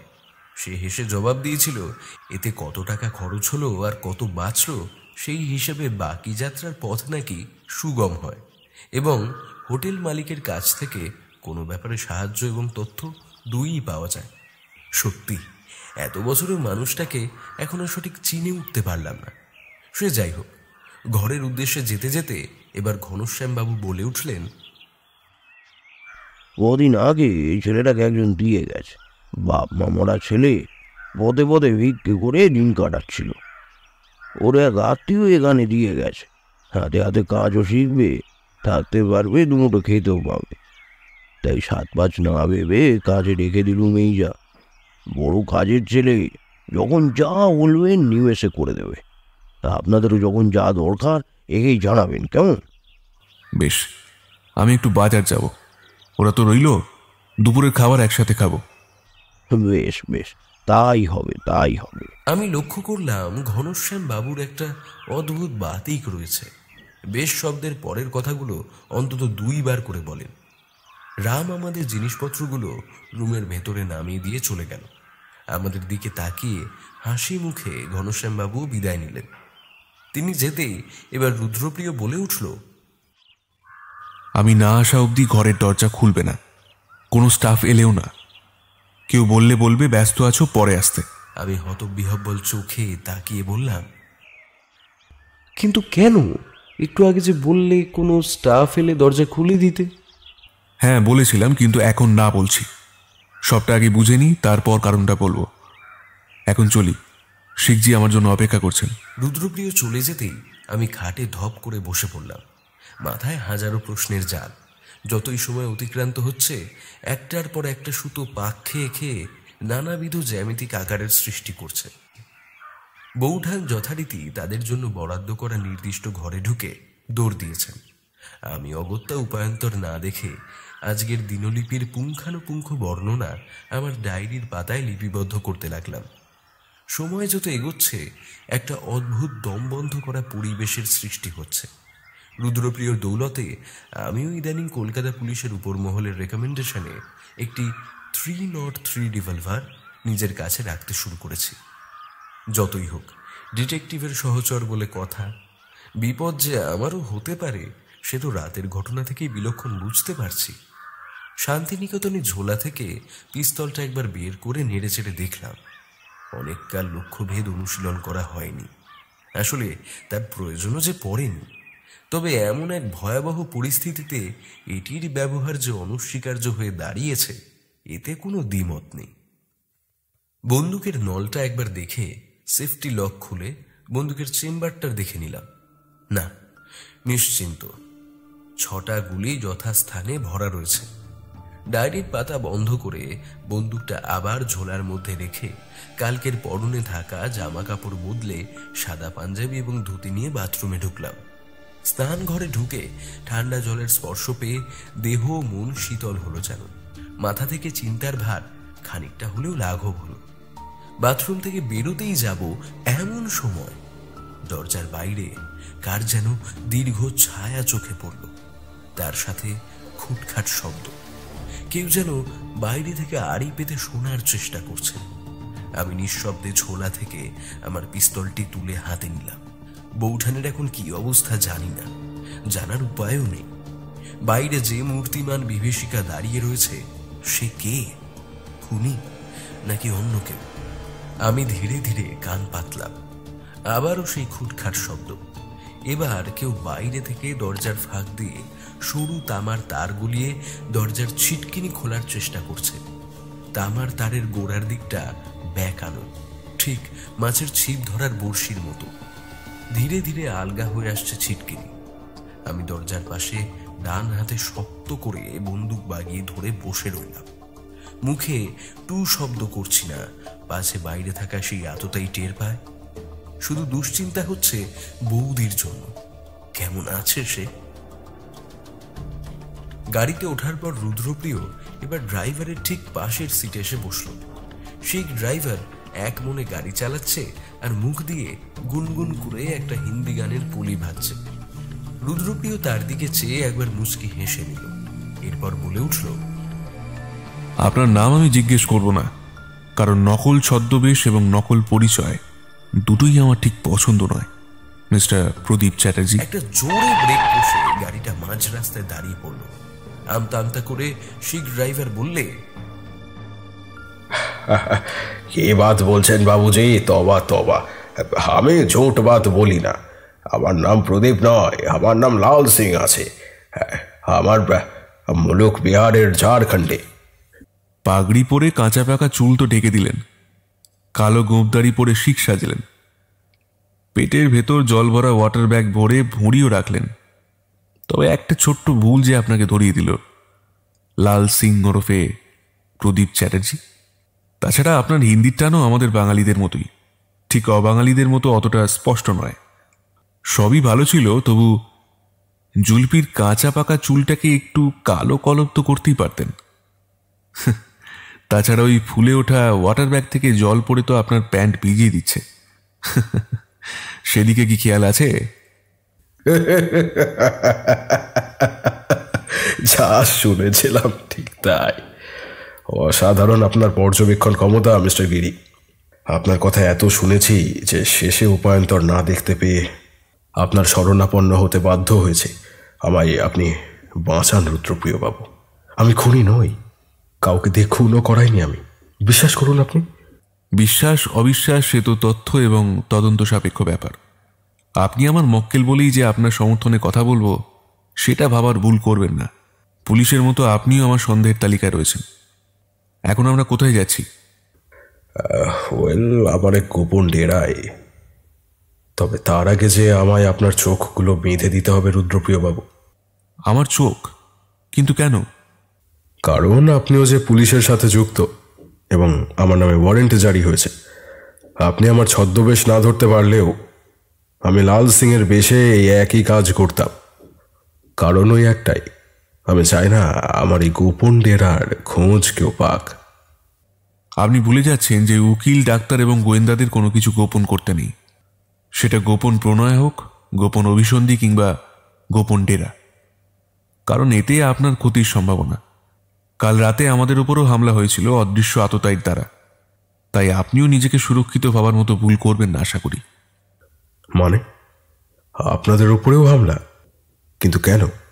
আমি ছাড়া আর তো এখানকার কেউ জানে না যে আপনারা আসছেন। এই একই জিনিস আমিও ভাবছি। সর্ষে খেতেই যে ভূত লুকিয়ে। কিছু বললেন রুদ্রবাবু? না, তেমন কিছু না। আমার চোখ বাঁধার কোনো প্রয়োজন নেই। আপনি গন্তব্যের দিকে গাড়ি চালান। আমি আমার মক্কেলের ব্যক্তিগত তথ্য সবসময় গোপন রাখি, তাই আপনি যদি নিরপরাধ হন তাহলে আমি থাকতে কেউ আপনার টিকিও ছুঁতে পারবে না। বেশ, আপনার কথাই রইল। গাড়ি চলতে লাগলো দ্রুত গতিতে। স্পিড মিটারের কাঁটা জানান দিচ্ছে প্রায় 70 ছুঁই ছুঁই। বকুল বিথির 6 নম্বর ঘরে তখন ঘটে চলেছে ধুমধুমার কাণ্ড। দরজার ছিটকিনি আলগা হতে হতে এবার সম্পূর্ণভাবে খুলে গেল। আমি বৃশ্চিক, এই কলম ধরা হাতে শক্ত করে বন্দুক চেপে ধরে এবার সেফটি লক খুলে নিজেকে প্রস্তুত করে নিলাম। 2 পা পিছিয়ে এসে মাটিতে হাঁটু গেড়ে বসে সামনের দিকে বন্দুক তাক করে ধরলাম। এই পদ্ধতি আমার রুদ্রপ্রিয়র কাছ থেকেই শেখা। তাই হঠাৎ বন্দুক চালালে গুলি যেন মাথার উপর দিয়েই বেরিয়ে যায়, যাতে শরীরে না লাগে, তাই এই ব্যবস্থাপনা। ধীরে ধীরে উন্মুক্ত হলো কাঠের দরজার পাল্লা দুটি। একটি পুরুষের অবয়ব চোখে পড়ল। পুরুষ না, প্রাপ্তবয়স্ক পুরুষ বলতে যা বোঝায় ঠিক সেটা নয়। পরনে নীল জামা এবং ফুল প্যান্ট, মুখে ঢাকা রয়েছে একটি কালো কাপড়। হাতে ধরা ধারালো ভোজালির ফলাটা রোদের আলোয় চকচক করে উঠল। ওখানেই দাঁড়াও, নইলে আমি কিন্তু গুলি চালাবো। আমায় ওই অবস্থায় সামনে বসে থাকতে দেখে ছেলেটা, হ্যাঁ ছেলেই বটে, উচ্চতা 5 ফিটের বেশি হবে না, গায়ের রং মাঝারি, একটু যেন হকচকে 2 পা পিছিয়ে গেল। ছুরিটা নিচে ফেলে মাথার পেছনে হাত দিয়ে এক পা করে সামনে এসো। চালাকির চেষ্টা করলেই কিন্তু গুলি করে মাথার খুলি উড়িয়ে দেব। আমার কথা শুনে সে এবার আমার কথা মতোই ছুরি মাটিতে ফেলে দিয়ে আমার দিকে এগিয়ে আসতে লাগলো। চলার গতি মন্থর। আমি উঠে দাঁড়িয়ে রিভলভার বাড়িয়ে ধরলাম তার পা বরাবর। বেগতিক বুঝলেই ঠিক পায়ে গুলি করব। এই সমস্ত পদ্ধতিও আমার রুদ্রপ্রিয়র কাছ থেকেই শেখা। আজ এভাবে কাজে লেগে যাবে বুঝতে পারিনি। সে এগিয়ে আসতেই এবার তার কপাল বরাবর বন্দুক ঠেকিয়ে মুখ থেকে কালো কাপড় সরাতে যেতেই মুহূর্তের ব্যবধানে সে অদ্ভুতভাবে হা করে জিভের তলা থেকে একটি ব্লেডের অর্ধেক অংশ বার করে আমার হাত লক্ষ্য করে চালিয়ে দিল। আমার হাত থেকে মাটিতে ছিটকে পড়ে গেল রিভলভার। যন্ত্রণায় কুকড়ে গিয়ে হাতের সামনে থাকা একটি টেবিল ল্যাম্প তার দিকে ছুঁড়ে মারতে সে পাশে সরে গেল। টেবিল ল্যাম্প গিয়ে পড়ল ঠিক আমার আর রুদ্রপ্রিয়র ঘরের মাঝের অংশে। ঝনঝন করে শব্দ হতেই 5 নম্বর ঘরের দরজা খুলে বৌঠান বাইরে এসে আমার ঘরের খোলা দরজা দিয়ে উকি মারতেই চেঁচিয়ে উঠল, বাঁচাও বাঁচাও, কে আছো, বাঁচাও। আওয়াজ শুনে সিঁড়ির উপরে শোনা গেল কয়েকটি পায়ের শব্দ। বেগতিক বুঝে সেই ছেলেটি এক লাফে ঘর থেকে বেরিয়ে সামনের বারান্দার রেলিং টপকে ঝাঁপ দিল লজ সংলগ্ন বাগানে। আমিও বেগতিক দেখে হাত এবং পায়ের ব্যথা নিয়ে খোঁড়াতে খোঁড়াতে রেলিং ধরে বারান্দায় ঝাঁপ দিলাম। কোমরে একটা কট করে শব্দ হলো, যেন মনে হলো শরীরের ভেতরের হাড় গোড়ার আস্ত নেই। সামনেই হরিণের বাচ্চার মতো বাতাস কেটে ছুটে চলেছে সেই ছেলেটি। আমিও শরীরের ব্যথা অবজ্ঞা করে আবারও উঠে দাঁড়ালাম, ছুটে চললাম তার দিকে। এ যেন সেই মায়া মরিচিকার পেছনে ছোটার ব্যর্থ প্রয়াস। এ যেন কুহকিনী, যার ডাকে আমিও ছুটে চলেছি এক অজানা গন্তব্যের দিকে। গলির বাঘ ঘুরতেই দেখলাম একদল নাগা সন্ন্যাসী সারা শরীরে ছাই মেখে এগিয়ে চলেছে। নগ্ন দেহ, কোটি দেশে শুধুমাত্র একটি বস্ত্রখণ্ড লজ্জা নিবারণের উদ্দেশ্যে পড়ে থাকা। ছেলেটাকে চোখে পড়ল না। চারিদিকে ভিড়ের মাঝে হন্যে হয়ে খুঁজতে লাগলাম তাকে। একরাশ ব্যর্থতার বিতৃষ্ণা গ্রাস করছে আমায়। এইভাবে হেরে যাব আমি? হ্যাঁ, মানছি আমি রুদ্রপ্রিয় নই, তার মতো দক্ষতা আমার নেই। তবুও যে তারই সাগরেদ, কি লিখবো আমার উপন্যাসে? এক লেখকের ব্যর্থতার গল্প, হেরে যাওয়ার মর্মান্তিক পরিণতি? না না না, এ হতে পারে না, কিছুতেই না। আমি আবারও লক্ষ্য করলাম চারিদিকে। নাগা সন্ন্যাসীর দল খঞ্জনি বাজাতে বাজাতে এগিয়ে চলেছে গঙ্গা স্নানের উদ্দেশ্যে। হঠাৎ দেখলাম ওদের মধ্যেই ওই তো দেখা যাচ্ছে একটি ছোট্ট মাথা। গায়ে ছাই মেখেছে ঠিকই, কিন্তু মাথার চুল অমন ছোট কেন? সন্দেহ হতেই তেড়ে গেলাম তার দিকে। সেও আবারও ভিড় ঠেলে দৌড়াতে গিয়ে হঠাৎ হোঁচট খেয়ে সামনের দিকে ধপ করে পড়ে গেল একতাল গোবরের উপর। জয় বাবা ভোলানাথ, জয় শিব শম্ভু। ঈশ্বর মুখ তুলে চেয়েছেন। কথাগুলো বলে এবার তার দিকে এগিয়ে গিয়ে তার জামার কলার ধরে টেনে তুলতেই আবারও সে তার হাতে ধরা একটি ব্লেডের টুকরো আমার হাতের শিরা লক্ষ্য করে চালাতেই আমি ধা করে সরে গেলাম। হাতে আর কোনো অস্ত্র নেই। ধীরে ধীরে আমাদের ঘিরে লোকজনের জমায়েত বেড়ে চলেছে।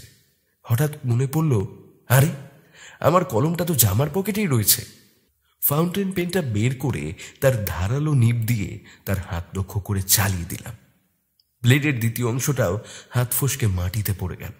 তাকে টেনে নিয়ে চললাম এবার আমাদের লজের দিকে। লজে ঢুকে দেখি লজের মালিক ঘনশ্যাম বাবু, রাম এবং বৌঠান অধীর আগ্রহে অপেক্ষা করে রয়েছে লজের রিসেপশনে। আমি যেতেই বউ ঠাকুরন বললে, একের পর এক বিপদ লেগেই আছে দেখছি।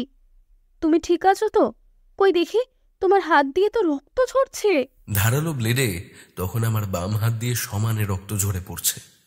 ঘনশ্যামবাবু ফার্স্ট এইড বক্স এগিয়ে দিতেই বৌদি আমার ক্ষতের মেরামত করে ব্যান্ডেজ বেঁধে দিল। এরপর বলল, এই ছেলেটা কে?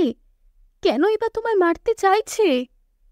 বৌদি, আমি যতদূর জানি এ শুধু আহত করতে এসেছিল, যাতে আমাদের তদন্ত আটকে দিতে পারে। তবে একা এই কাজ করতে পারে না, নিশ্চয়ই এর পেছনে অন্য কোনো বড় মাথা রয়েছে। এরপর আমি ছেলেটার দিকে তাকিয়ে বললাম, কে পাঠিয়েছে তোকে? বল, কে পাঠিয়েছে? কেন মারতে চাস আমাদের? সেদিন তুই ছিলি না যে শেষ মুহূর্তে গুলি চালিয়েছিল? তোর সাথে আরেকজন ছিল, সে কোথায়? বল, না হলে এক্ষুনি পুলিশ ডাকবো। ধীরে ধীরে ছেলেটা মুখ তুলে চাইল, হাঁ করে কিছু একটা যেন বলতে চাইল, কিন্তু আমি অবাক হয়ে দেখলাম তার আলজিভটাই কাটা। সে বোবা। আমি আবারও তাকে এবার একটু নরম সুরে জিজ্ঞাসা করলাম, পুলিশের কাছে নিয়ে গেলে কিন্তু সব পেট থেকে বের করবে। ভালো চাস তো তাদের নামগুলো সাথে তোর উত্তর এই সাদা কাগজে লিখে দে। ছেলেটা আবারও ফ্যাল করে বোবা দৃষ্টিতে তাকিয়ে রইল। আমি ঘনশ্যামবাবুকে বললাম, আপনি গাড়ির ব্যবস্থা করুন, আমরা থানায় যাচ্ছি এক্ষুনি। বৌদি, তুমিও চলো। এইভাবে তোমায় একা রেখে আমি যেতে ভরসা পাচ্ছি না। রুদ্রপ্রিয় এবং প্রদীপ চ্যাটার্জি এসে থামলেন একটি গোডাউনের সামনে।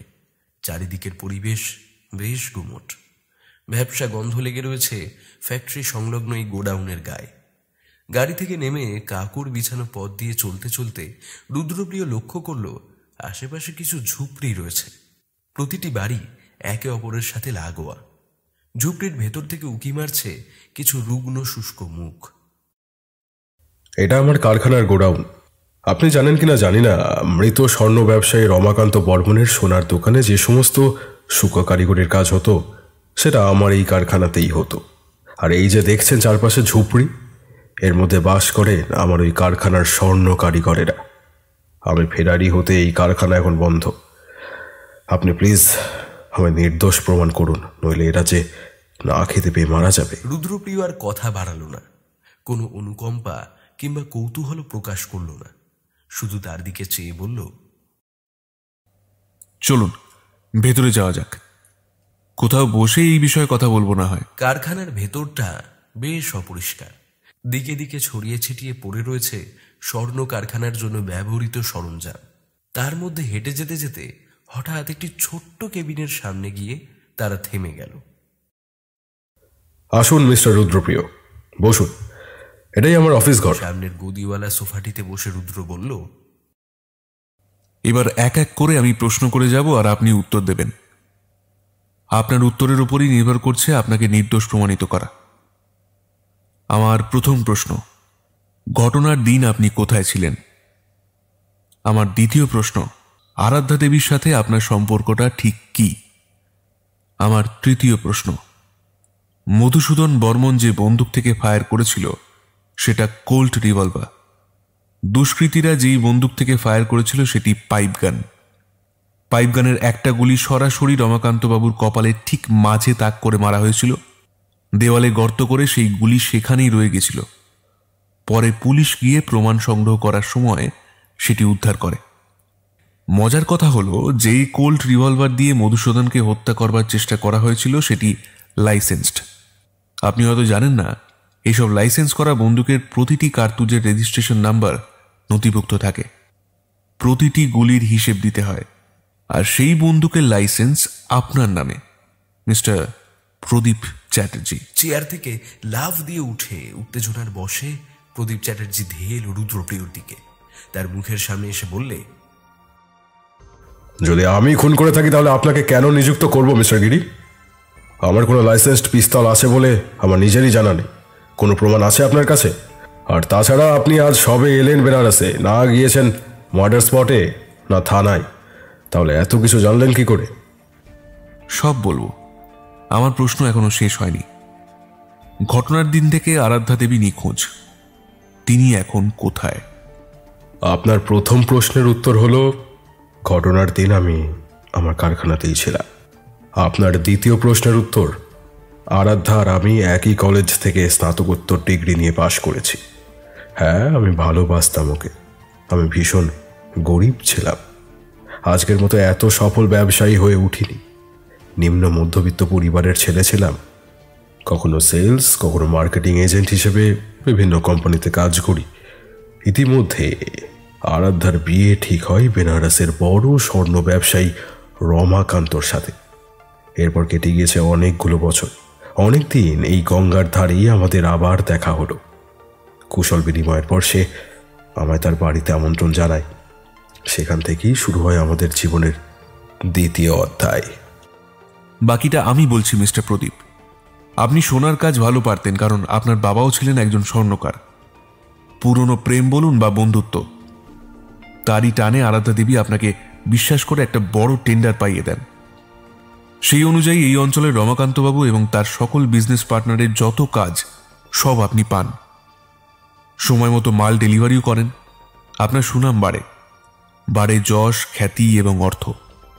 আপনার জীবনের মোড় ঘুরিয়ে দেওয়ার জন্য যে ঈশ্বর অর্থাৎ রমাকান্তবাবু একমাত্র উৎস ছিলেন, তার স্ত্রীকে আবারও নিজের ভালোবাসার জালে জড়ালেন এবং তার পুত্রেরও মগজ ধোলাই করলেন। রমাকান্তবাবু আপনাকে বিশ্বাস করে তার ব্যবসার অংশীদার করতে চেয়েছিল, কিন্তু আপনি চেয়েছিলেন তার সবটা একা ভোগ করতে। মাঝে মাঝেই তার ছেলেকে এখানে নিয়ে এসে কান ভাঙতেন, শেখাতেন বন্দুক চালানো। কি প্রদীপবাবু, কোথাও ভুল হচ্ছে কি? এসব মন গড়া কথা বলে আপনি সাহিত্যিক হতে পারবেন, কিন্তু না, আপনার মধ্যে গোয়েন্দা হওয়ার কোনো গুণই আমি দেখছি না। এগুলো কি প্রমাণ করতে পারবেন? দাঁড়ান প্রদীপবাবু, আমি এখনো শেষ করিনি। আপনার ফার্ম হাউস থেকে সেই রিভলভার বাজেয়াপ্ত করা হয়েছে। সেখানে পাওয়া গেছে আপনার ফিঙ্গারপ্রিন্ট। তবে পাইপ গান এখনো বাজেয়াপ্ত করা যায়নি ঠিকই। তবে আপনার দুই ছোট সাগরে ধরা পড়েছে। কলকাতা থেকেই আমি ছক কষে এসেছিলাম। আমার অতি পরিচিত লালবাজারের আন্ডারকভার পুলিশ পুরো রাস্তা আমাদের চোখে চোখে রেখেছিল। আপনার ওই হামলার কথা প্রথমে বুঝে উঠতে পারিনি ঠিকই, তবে এখন সবটা জলের মতো পরিষ্কার। সোর্স লাগিয়ে দুই কিশোর খুনিকে জেল থেকে পালাতে সাহায্য করেছিলেন আপনি। বকুল বিথির মালিক আপনারই লোক, সেটা অনেক আগেই আন্দাজ করেছিলাম, যখন আপনি ওই লজের সামনে গাড়ি দাঁড় করালেন। কাল রাতে ট্রেনে ওঠার পর আমি আর আমার বন্ধু গোটা পরিকল্পনা সাজিয়ে ফেলেছিলাম। কলকাতার লালবাজারের পুলিশ প্রধান বেনারসের পুলিশ স্টেশন থেকে সমস্ত তথ্য আগেই পাঠিয়ে দিতে বলেছিল। সেখানে বসেই আমি ফটোগ্রাফারের তোলা মৃতদেহের ছবি, সংগৃহীত বুলেটের তথ্য, ঘরের ভেতর এবং বাইরের ফুটপ্রিন্ট থেকে জানতে পারি আততায়ী দুজন ছিল এবং দুজনই কিশোর। আমার যে পরিচিত এজেন্ট বেনারসে লালবাজারের হয়ে আগেই কাজ করছিল, সে আরও কিছু তথ্য আমায় দেয়। আমি নিশ্চিত যে কোল্ট রিভলভারটা চেক করলে সেখানে মধুসূদনের হাতের ছাপ পাওয়া যাবে, কারণ আপনার পরিকল্পনা অনুযায়ী তার দেখা প্রশিক্ষণ থেকে সে নিজেই নিজেকে শুট করেছিল তার মাথার ঠিক 2 ইঞ্চি পাশে রিভলভার ধরে। অ্যালিবাই, স্ট্রং অ্যালিবাই তৈরি করেছিলেন নিজের ক্ষেত্র এবং মধুসূদনের ক্ষেত্র। দরজাটা সম্ভবত সেই খুলে দিয়েছিল যখন দুই কিশোর দুষ্কৃতী ঘরে এসেছিল। তারা যাতে ধরা পড়লে পুলিশকে কিছু না বলতে পারে, তাই আপনি মিস্টার প্রদীপ চ্যাটার্জি তাদের জিভ কেটে নিয়েছিলেন। এতটাই পিশাচ আপনি। আমি আগেই জানতাম যে আজ আমি চলে যাবার পর আমাদের উপর হামলা হবে, তবে লক্ষ্য প্রতিমা না, বরং আমার সহকারী বৃশ্চিক। তাই তাকে সাবধানে থাকতে বলে এসেছিলাম। এও বলেছিলাম তাদের মধ্যে একজনও ধরা পড়লে সাথে সাথে থানায় নিয়ে যেতে। এতক্ষণে তারা সহ ঘনশ্যামবাবুও পুলিশের হেফাজতে। সবটাই হয়েছে পরিকল্পনা মাফিক। ঘনশ্যামবাবুর চেলা সেই রাম যখন খুঁড়িয়ে খুঁড়িয়ে হাঁটছিল, দুয়ে দুয়ে 4 করতে আমার কোনো সমস্যাই হয়নি। আমি সবার চোখের আড়ালে বৃশ্চিককে নজর রাখতে বলেছিলাম। তার কথা শুনে প্রচন্ড উত্তেজিত হয়ে এবার ড্রয়ার থেকে কোল্ড রিভলভারটি বার করে এবার তাক করে ধরল প্রদীপ। দাঁত কিরমির করে বলল, তোমায় গুলি করে অবড় অ্যালিবাই খড়া করার চেষ্টা করেছিলাম। সেই হল্ট স্টেশনে যে খুনি তোমার ওপর নজর রাখছে যাতে আমি নিজেকে নির্দোষ প্রমাণ করতে পারি, কিন্তু না, এইভাবে আমি আমার স্বপ্ন শেষ করে দিতে পারবো না। এবার তোমায় খুন করে আমি দেশ ছেড়ে পালাবো। ভারতীয় পুলিশ আমার টিকেও ছুঁতে পারবে না। প্রদীপ চ্যাটার্জি ট্রিগার টিপতেই এক ঝাঁক গরম হাওয়া যেন কান ঘেঁষে বেরিয়ে গেল। রুদ্রপ্রিয় এক পাশে কাঁধ হয়ে মাথা বাঁচানো। এরপর কাচের টেবিলের 2 কোণ ধরে শূন্যে একটা পাক দিয়ে প্রবল বেগে তার মুখ লক্ষ্য করে একটা লাথি চালিয়ে দিল। নিমেষে হাত থেকে খসে পড়ল সেই রিভলভারটি। রিভলভার পড়ে যেতেই প্রদীপ চ্যাটার্জি মুখে একটা আঙুল দিয়ে শীষ দিল। হঠাৎ ঘরের মাঝে একে একে আসতে লাগলো কারখানা সংলগ্ন বস্তি থেকে এক একটি করে মানুষ। কারোর বয়স 12, কারোর 16। শরীরে মাংস নেই, রোগাটে গরম, কিন্তু 2 চোখ যেন ভাটার মতো জ্বলছে। তাদের কারোর হাতে পাইপ গান, কারোর হাতে শক্ত লাঠি এবং তার আগায় লাগানো ধারালো ব্লেড। বাহ, নিজের ক্ষুদ্র সেনাদলকে বেশ ভালো সাজিয়েছেন দেখছি। খুঁজে খুঁজে খুঁজে তুলে এনেছে এদের। এরা কেউ অনাথ, কেউ ফুটপাতের ধারে অর্ধেক লাশ হয়ে পড়ে থাকা নগ্ন শিশু, কেউ বা কোনো নিষিদ্ধ পল্লীর অন্ধকারে বড় হয়ে ওঠা একটি বিভীষিকা। এদের কেউ সন্দেহ করে না, তাই খুব সহজেই কাজ হাসিল করা যায়। বড় বেশি জেনে গিয়েছেন গিরিবাবু, এবার মৃত্যুর জন্য প্রস্তুত হয়ে যাও। ঠিক সেই মুহূর্তে সবার চোখে পড়ল এক দীর্ঘকায় ছায়া। ধীরে ধীরে কারখানার গেট দিয়ে সে ভেতরে প্রবেশ করল। অবয়বটি স্পষ্ট হতেই সবাই দেখলে একজন দীর্ঘকায় বলিষ্ঠ শরীরের ব্যক্তি, হাতে উদ্যত রিভলভার। সে ঘরে প্রবেশ করতেই পি পি করে 2বার বাঁশির শব্দ ভেসে এলো। একে একে প্রবেশ করল পুলিশের উর্দি পরা থানার বড়বাবু জগদীশ আচারিয়া, আমি, প্রতিমা এবং একদল সশস্ত্র কনস্টেবল। সামনে দাঁড়ানো সেই ব্যক্তি এবার ছেলেগুলোকে উদ্দেশ্য করে বলে উঠল, হাতিয়ার ফেলে দাও বাচ্চারা, তোমাদের ভবিষ্যৎ আমি কখনোই জেলের কালো অন্ধকার হতে দেখতে পারি না। আইন তোমাদের পাশে আছে, তোমরা এই পাপ থেকে বিরত থাকো। আমি তোমাদের একটা সুস্থ জীবন দেব, কথা দিচ্ছি। তোমরা পরিবার পাবে, নতুন করে বাঁচতে পারবে, স্কুল যাবে। আমি জানি সমাজ তোমাদের সাথে অন্যায় করছে, তার সুযোগ নিয়ে ওই শয়তান প্রদীপ এবং তার সাগরেদ ঘনশ্যাম তোমাদের দিয়ে নানান অনৈতিক কাজ করিয়েছে, আমি সবটা জানি। এসে গেছেন তাহলে গার্ড সাহেব মদনমোহন বাবু ওরফে লালবাজারের undercover police officer Javed Ansari. বাহ বন্ধু বৃশ্চিক, তুমিও এসে গেছো দেখছি। বেশ বেশ, প্রতিমাকেও সঙ্গে করে এনে ভালোই করেছো। গল্পের শেষ অংশের প্রত্যক্ষদর্শিনী তাকে তো হতেই হবে। সবাইকে একে একে হ্যান্ডকাপ পুড়িয়ে জিপে তোলার সময় রুদ্রপ্রিয় এসে প্রদীপবাবুর কানের কাছে মুখটা এনে বলল, প্রতিদ্বন্দ্বিতা অকল্যাণকর প্রদীপবাবু। রমাকান্ত বাবুর প্রতিদ্বন্দ্বী হয়ে তার ছেলের কান ভাঙিয়ে তারই বাবার বিরুদ্ধে করে দিলেন এবং ছেলের সাহায্যেই বাবাকে খুন করালেন। আরাধ্যা দেবী বুঝতে পেরেছিলেন সবটুকু, তবে অনেক দেরি করে। তিনি পুলিশকে সবটা জানানোর হুমকি দিতেই তাকে এই বস্তির ঘরে ভিখারিনী সাজিয়ে আটক করে রাখলেন। বাচ্চা ছেলেগুলোকে সমাজের বিরুদ্ধে উস্কানি দিয়ে তাদের করে তুললেন সমাজের প্রতিদ্বন্দ্বী। কিন্তু শেষটা কি ধরে রাখতে পারলেন? আমি তোকে ছাড়ব না রুদ্রপ্রিয় গিরি। জেল থেকে একবার বেরোই, তারপর দেখ তোর কি হাল করি। খালি অপেক্ষা কর। বাচ্চা ছেলেকে বন্দুক চালানো শেখাতে নেই, একটু হিসেবে তো ভুল করবেই বলুন। খানিকটা দূর থেকে কেউ গুলি চালালে সেটি সোজা গিয়ে লাগে, বিশেষ করে 5 ফুট উচ্চতার যদি কেউ 4.5 ফুটের কাউকে লক্ষ্য করে গুলি চালায়। মধুসূদনের উচ্চতা ছিল 4 ফুট 5 ইঞ্চি। ওই 1 ইঞ্চির হিসেব যে সবটা গোলমাল করে দিল। দুষ্কৃতী নিশ্চয়ই হাঁটু মুড়ে তাকে গুলি করেনি, তাই না? সে নিজেই নিজেকে শুট করেছে আপনারই প্রশিক্ষণে, ফলে মাথার পাশ ঘেঁষে গুলি গেছে, আর তার উচ্চতা অনুযায়ী সেই দেওয়ালে গুলিবিদ্ধ হয়েছে। এছাড়াও আপনার লাইসেন্স করা রিভলভারের গুলি তো রয়েছে, সে আগেই বলেছি। সমস্ত প্রমাণ আপনার বিপক্ষে। ওই 2 আসামির জিপ কেটে দিয়ে কি ভেবেছিলেন? এই এরা আপনার ছোট কিশোর বাহিনী, এদের তো মুখ জিভ দুটোই রয়েছে।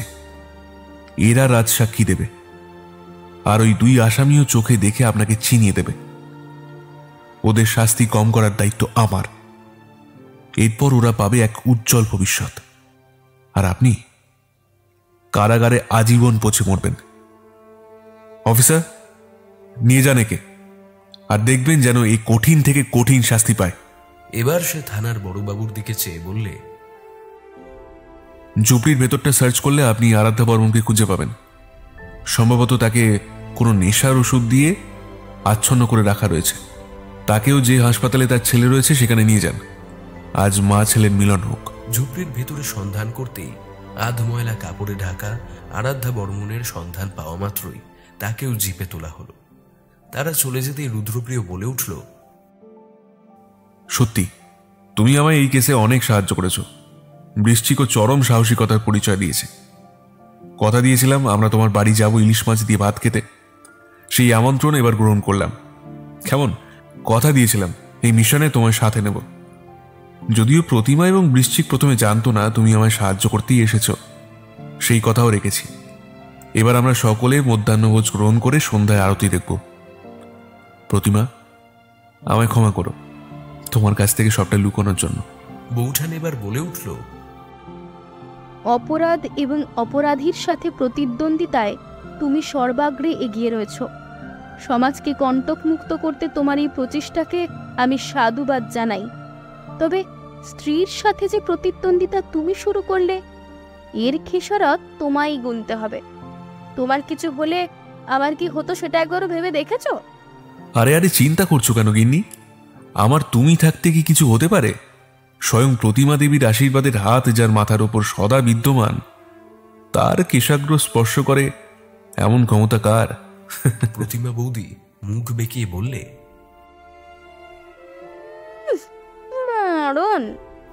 ওরা ওদের মান অভিমানের পালা বরং নিজেরাই মেটাক। আমি অকৃতদার মানুষ, আমি বরং যাই। আপনারাও আসুন। গল্প যে এখানেই শেষ। তবে যাওয়ার আগে একটা কথা বলে যাই, প্রতিদ্বন্দ্বিতা নিজের সাথে করুন, নিজের উন্নতি সাধন ঘটান, কিন্তু এই লড়াইতে যেন প্রতিহিংসার আগুন জ্বালাবেন না। তাহলে আপনারা নিজেরাই পুড়ে ছাই হয়ে যাবেন, যেভাবে হয়েছিল প্রদীপ চ্যাটার্জি। আজ তবে আসি, দেখা হবে আবারও এক নতুন অভিযানের সাথে।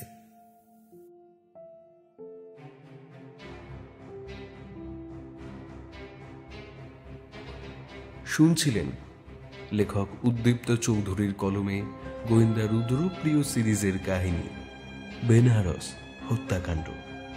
গল্পটি কেমন লাগলো অবশ্যই কমেন্ট করে জানান, এবং গল্পের কোন অংশটি আপনাদের ভালো বা খারাপ লেগেছে সেটাও জানাতে পারেন। দেখা হচ্ছে আবার আগামী আরেকটি গল্পে। ততক্ষণ ভালো থাকুন, গল্পে থাকুন। ধন্যবাদ।